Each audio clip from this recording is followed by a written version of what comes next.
everybody. Nice to be here. I'm Jess King. I'm running for Congress from the 16th District. I'm a Lancaster County native, born and raised.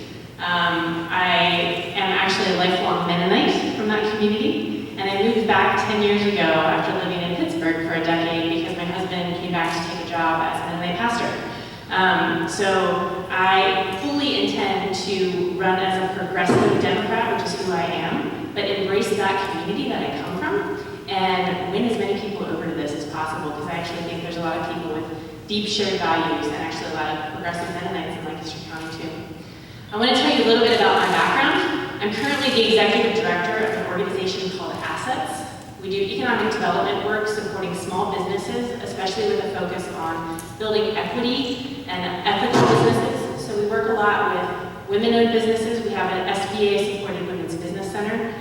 We provide microloans to entrepreneurs that are getting off the ground. We're actually just bringing a program to Reading at the invitation of the Hispanic Chamber here, who wants to have more business owners who are pretty much locked out of the capital system or getting access to capital because of poor credit, lack of business history, lack of collateral because they're poor. So that's something that we tried to develop to create opportunities for entrepreneurs to tap into new resources to build their capacity, build their credit, build their business history so that they can succeed.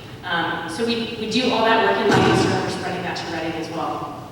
But my focus has been in economic development for my entire career, 10 years in Lancaster and 10 years in Pittsburgh before that, where I also worked in economic development in the city as it was really changing and developing. And honestly, what brought me to this race is feeling like this work, which is my life's work. My first job was actually as a community organizer at the Thomas Merton Center in Pittsburgh. That was a Peace and Justice Resource Center. To now, this whole 20 years has been about trying to create economic opportunity in communities that have been marginalized and left behind. And what we see, like Daylin talked about, is this growing gap of inequality in this country and the lack of the access to the American dream in the way that we used to as a country. And so I'm stepping into this because I've had enough. I'm tired of working my heart out to not see people succeed. I'm tired of seeing people put their lives on the line, their work on the line to succeed, and feeling like they have a harder shot of getting ahead. And that investing in working families, investing in creating a middle class is what we used to do intentionally as a country, and it takes intention. Middle class doesn't just happen by accident. It's an investment that we made as a country over many, many years, and we need to advocate for progressive policies that reinvest in working families. So that is like my bottom line and the big thing for me about what's bringing me to this race. I don't think that we can level the playing field in this country and give people a shot at the American dream without investing in those kind of policies. If we don't stand up to the big players like Wall Street and Big Pharma, agricultural monopolies in general, and really advocate for small business. I think that's another thing that I bring to this conversation of working with small businesses for the last 10 years.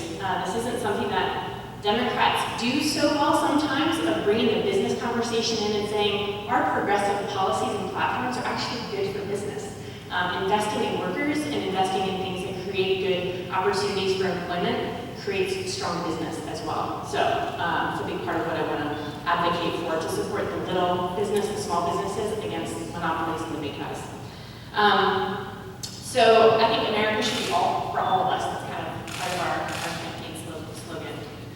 I also want to say just a little bit about what happened this past weekend in Charlottesville. I think the racism that we saw there was vile and dangerous. And we as public officials need to say that loudly and come out clearly about that. Trump's kind of initial statement was shameful, the blaming many sides and failing to denounce Nazis and white supremacists. And I think that you can't represent this country without choosing sides on this issue. So today I actually took a break and joined a group that's not unlike this. We have Lancaster Stand Up in Lancaster County that's doing some great work like you all are doing up here. And they had a kind of vigil, silent vigil all day, still going on at Lloyd Smucker's office, Representative Smucker's. And so I took a break from office and went over and stood with them to honor Heather Heyer, the young woman who lost her life this weekend.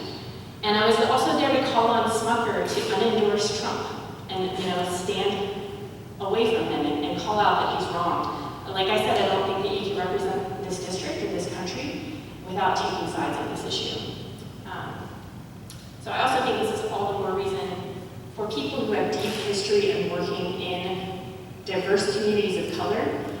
This is also part of my experience. I've lived and worked in urban communities of color in Lancaster City, where I live and work, and also in Pittsburgh. And I think that's so important to bring to Washington, representation and understanding firsthand experiences of what people are experiencing in our district. So that's something that I definitely want to bring to this conversation.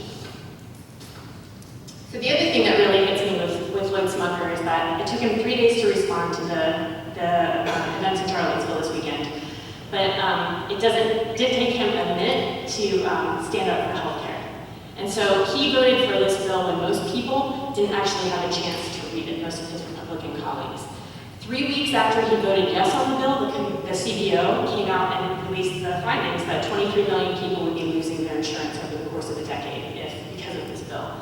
So millions of Americans with pre-existing conditions would be priced out, more on Medicare would be priced out, and now even with weeks of vacation during the August recess, he won't hold a single public town hall meeting to talk about why he voted for the bill. So we need a representative who doesn't hesitate to stand up to a president and to a Congress who agrees in this kind of way. And we don't want a representative who will rob us of health care. So I think in closing, I just want to say thank you for what you do. It strikes me to be here and see what you have to do to organize across so many congressional districts that have been so gerrymandered. And what you're doing is so much harder because of that dynamic. But what you've done to pull these different communities together and advocate is beautiful. So I really thank you for standing up. I hope that if I have the privilege of being elected to represent the 16th district, that you hold me accountable. I'm excited about representatives that have a history of community organizing and engaging in their communities, because we know what it's about. We know what it means to engage and show up and talk to people and be available. We were just at a Progressive Change campaign event down in DC and heard from Representative Pramila Jayapal from Washington State, from Keith Ellison from Minnesota. Both of them were activists, and they had they continued after being elected to have very, very active boots on the ground in their communities to stay in touch with their constituents, even with people who disagree with them. So one pledge that I have, and the way that we're going to run this campaign, I have my awesome team with me here, who are also, 2 of whom are Lancaster County natives, deep roots in this community, also organizers.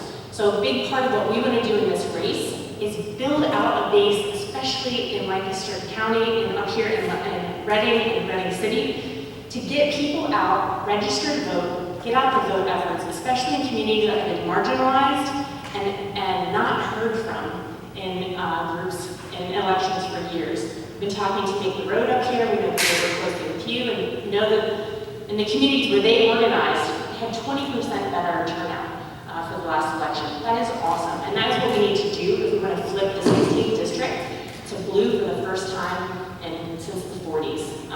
So I welcome your support. Love to talk to you afterwards. Let us know if there are ways that you want to get involved or want more information about signing up on our campaign. Thank you for the opportunity to speak with you tonight and get to know you a little bit too.